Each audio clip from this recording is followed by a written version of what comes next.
शिवसेनेच्या आमदारांनी विधानसभा अध्यक्षपदाच्या निवडीवर बहिष्कार टाकला।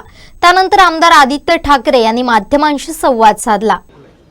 आपल्याला माहिती आहे, आज शिवसेना उद्धव बाळासाहेब ठाकरे या पक्षाने सकाळी जे स्पीकरची निवड होती त्याच्यावर बहिष्कार टाकलेला आहे आणि मंत्र्यांचा परिचय ह्याच्यावर देखील बहिष्कार टाकलेला आहे। खरं म्हणजे मंत्र्यांचा परिचय हा सगळ्यांना चांगलाच आहे।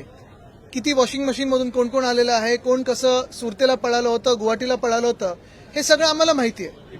पण मुळात काल आम्ही बिनविरोध केला ही निवडणूक आणि त्यानंतर जे नाव पुढे आलं, जे अध्यक्ष आज झालेले आहेत, ज्यांची निवड झालेली आहे, ते अध्यक्ष मागच्या वेळी देखील गेल्या 2.5 वर्षामध्ये आपण पाहिलं असेल एक घटनाबाह्य सरकार चालवण्यासाठी मदत करत होते। त्याच अध्यक्षांनी लवाद म्हणून जो निकाल दिला, मग शिवसेना फोडण्याचा असेल किंवा राष्ट्रवादी काँग्रेस फोडण्याचा असेल, हा अन्याय, ही जखम ही ताजी आहे आणि आमची हीच माफक अपेक्षा आहे की पुढच्या 5 वर्षामध्ये त्यांच्या अध्यक्षतेखाली असा पुन्हा अन्याय होणार नाही, ही आमची अपेक्षा आहे। त्यांच्याकडून गॅरंटी मिळणं गरजेचं आहे की जो अन्याय, जे काही संविधानाचा अपमान गेल्या 2.5 वर्षात त्यांनी केला लवाद म्हणून, तो पुन्हा होणार नाही, हे कोणीतरी आम्हाला आश्वासन देईल का, हा एक मोठा प्रश्न राहतो।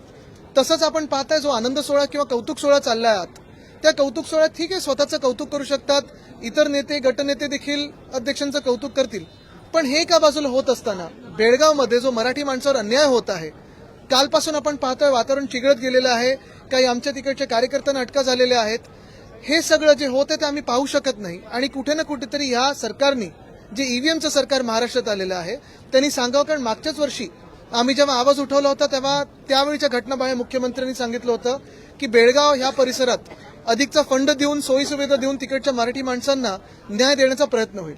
पण अजून ते कुठपर्यंत न्याय देऊ शकलेले आहेत? जो काही अन्याय होता तो रोखू शकतात का?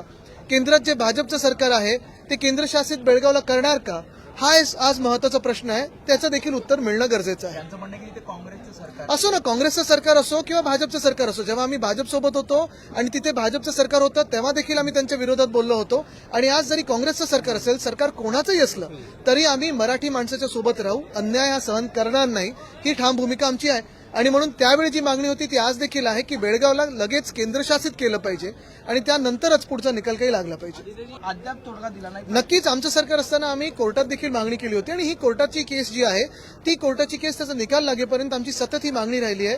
अनेक वर्ष राहिलेली आहे ही मागणी की तो परिसर जो पूर्ण आहे तो केंद्रशासित करावा, कुठच्याही राज्याचा म्हणजे कर्नाटकाचा त्याच्यावर अधिकार नसावा। चांगलं आहे ना, आमची भूमिका एक आहे, कारण आमच्यामध्ये तुम्ही पाहिलं असेल, भाईकळत असेल किंवा आमच्या उत्तर पश्चिमच्या सीटमध्ये पण कोणी कोणाच्या ईडीच्या भीतीमुळे वगैरे काम नाही केले, स्पष्ट आहे। म्हणून आमची भूमिका स्पष्ट आहे। आणि एक मिनिट, मी हे परत एकदा सांगतो, अखिलेशजींची जी सपा आहे ती आमच्यासोबत इंडिया गाडीमध्ये आणि तिथे चांगलं काम करतात। मला वाटतं झाडं तर आहेच, पण मध्यंतरीच्या काळात मी जे सांगितलं होतं, पिलर रंगवण्यात जो भ्रष्टाचार झाला 74 कोटीचा, तो किती महत्वाचा ते देखील काढा। ठीक आहे, आता आमचे 2च विषय होते, आता 2च विषय होते, हेच मी सांगतोय, लाडकी बहीण असेल किंवा हे जे सगळे खोटे वादे त्यांनी केले होते, तसंच महाराष्ट्रातला मराठी माणूस लाडका आहे की नाही सरकारचा, हा एक मोठा प्रश्न आहे। बेळगाव मधला जो आपला मराठी माणूस आहे तो या सरकारला लाडका आहे की नाही, हे उत्तर मला वाटतं ह्या सरकारने द्यावं। कारण लाडकी बहीणचा विषय असेल, सोयाबीनचा विषय असेल, हे महत्वाचे आहेत आणि आम्ही अधिवेशनात घेऊ, रस्त्यावर आंदोलनं करूच, पण आज जे आंदोलन चिघळलेलं आहे त्याच्यावर ह्या सरकारने उत्तर देणं गरजेचं आहे। आणि मला वाटतं ह्या सरकारने, ह्या मुख्यमंत्री महोदयांनी केंद्र शासनात किंवा प्रधानमंत्री महोदयांना सांगावं आणि तातडीने तिकडचा जो सर्व परिसर आहे तो केंद्र शासित करून घ्यावा। बेळगाव अँटी करप्शन डिपार्टमेंट हे बंदच होईल, कारण आपल्याला माहिती आहे पूर्ण मंत्रिमंडळच हे भ्रष्ट लोकांचं असणार आहे। तरी देखील मी पुन्हा एकदा आपलं लक्ष कितीही कुठे आपण वेधण्याचा प्रयत्न केला तरी बेळगावरच नेईन, कारण आज जे सरकार हे स्वतःला महाराष्ट्राचं सरकार म्हणत आहे, हे ईव्हीएमचं सरकार आहे आणि ह्या सरकारने आम्हाला उत्तर दिलं पाहिजे की बेळगावमध्ये जे मराठी माणसावर अत्याचार होत आहेत त्याबद्दल काय।